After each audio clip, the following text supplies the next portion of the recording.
Pada zaman dahulu kala, hiduplah seorang raja yang bernama Kertamarta. Ia memimpin sebuah kerajaan yang sangat indah dan megah. Kerajaan tersebut adalah Kerajaan Dahak. Raja Kertamarta mempunyai dua orang putri yang cantik, Dewi Galuh dan Candrakirana. Kehidupan mereka sangat bahagia dan berkecukupan.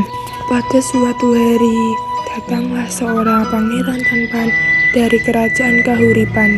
Pangeran tersebut bernama Raden Inu Kertapati. Kedatangan pangeran kerajaan Daha adalah untuk melamar salah satu putri raja, yaitu Candrakirana. Kedatangan dan maksud pangeran sangat disambut baik oleh Raja Kertamarta. Putri Candrakirana pun menerima lamaran pangeran Raden Inu Kertapati. Karena pertunangan itulah membuat Dewi Galuh merasa sangat iri.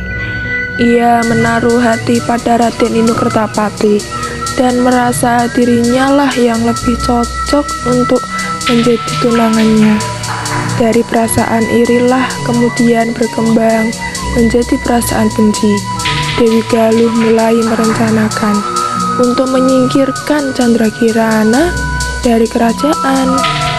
Suatu hari, secara diam-diam putri Dewi Galuh pergi menemui seorang penyihir jahat. Ia meminta bantuan kepada penyihir untuk menyihir Candrakirana menjadi sesuatu yang sangat menjijikan, dan pangeran Raden Inu menjauhinya. Ia pun berharap menjadi pengganti Candrakirana sebagai tunangannya. Dengan keesokan harinya yang begitu cerah seiring dengan hijaunya gurun, penyihir pun menyetujui permintaan Dewi Galuh. Namun, penyihir tidak dapat masuk istana karena akan menimbulkan sebuah kecurigaan. Akhirnya, Dewi Galuh mempunyai siasat untuk memfitnah Candrakirana, sehingga ia diusir dari kerajaan. Candrakirana meninggalkan kerajaan dengan perasaan sedih.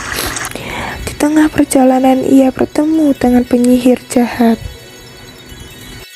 dan akhirnya menyihir Candrakirana menjadi sebuah keong emas yang sangat menjijikan sekali. Setelah berhasil menyihir Candrakirana, penyihir langsung membuangnya ke sungai yang sangat begitu deras. Dengan akhirnya kutukanmu akan hilang jika kamu dapat bertemu dengan tunanganmu, Pangeran Raden Inu, ujar penyihir. Suatu hari, seorang nenek sedang mencari ikan dengan menggunakan jala. Akhirnya, keong emas ikut tersangkut oleh jala tersebut. Melihat betapa indahnya keong emas yang ia dapatkan, si nenek langsung membawanya pulang dan disimpan keong emas di tempayan. Nenek tersebut memelihara keong emas dengan baik dan memberinya makan agar tidak mati. Keesokan harinya, sang nenek kembali ke sungai untuk mencari ikan. Namun, tidak satu pun yang ia dapatkan.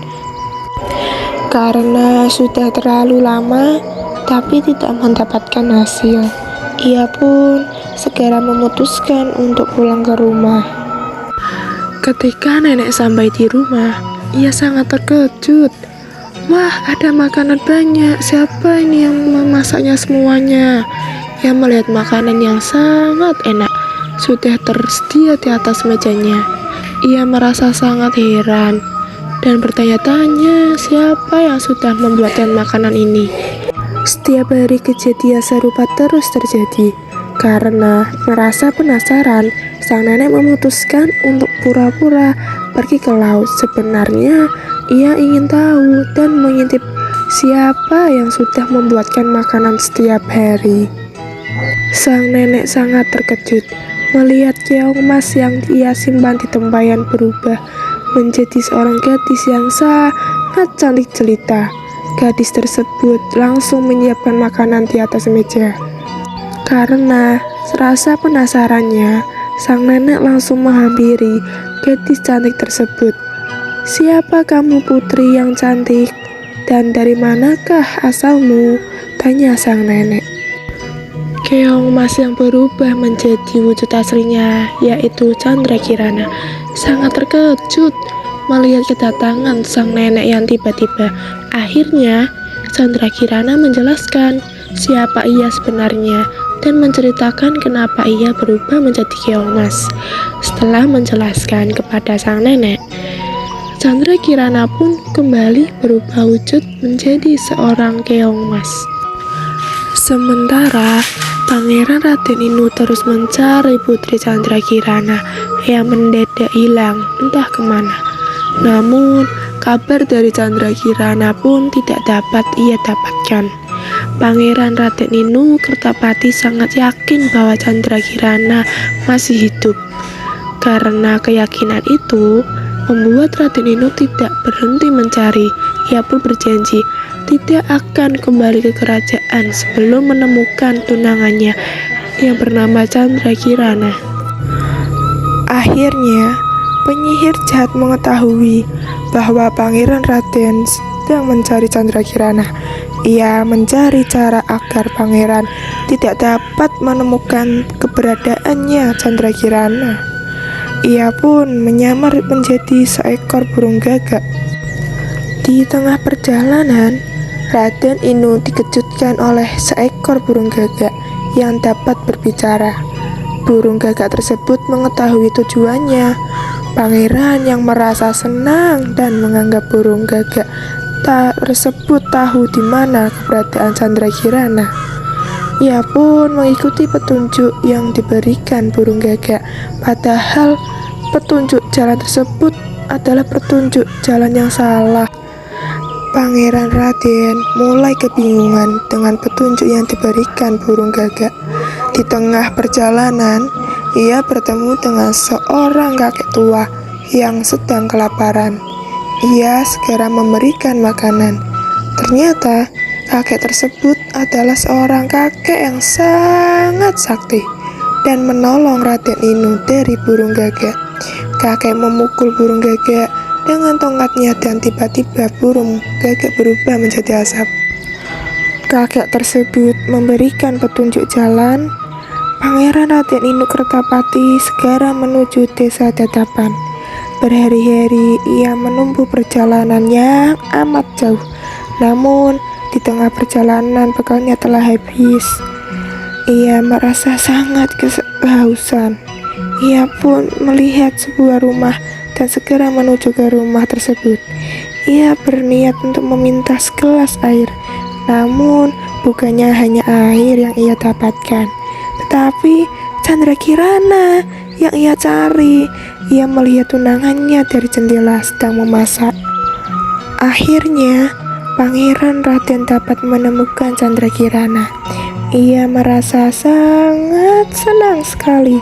Begitu pula dengan Chandrakirana yang berhasil menghilangkan kutukannya apabila bertemu dengan tunangannya. Chandrakirana menjadi gadis yang sangat cantik jelita. Raden Inu Kertapati segera membawa Chandrakirana ke kerajaan Daha.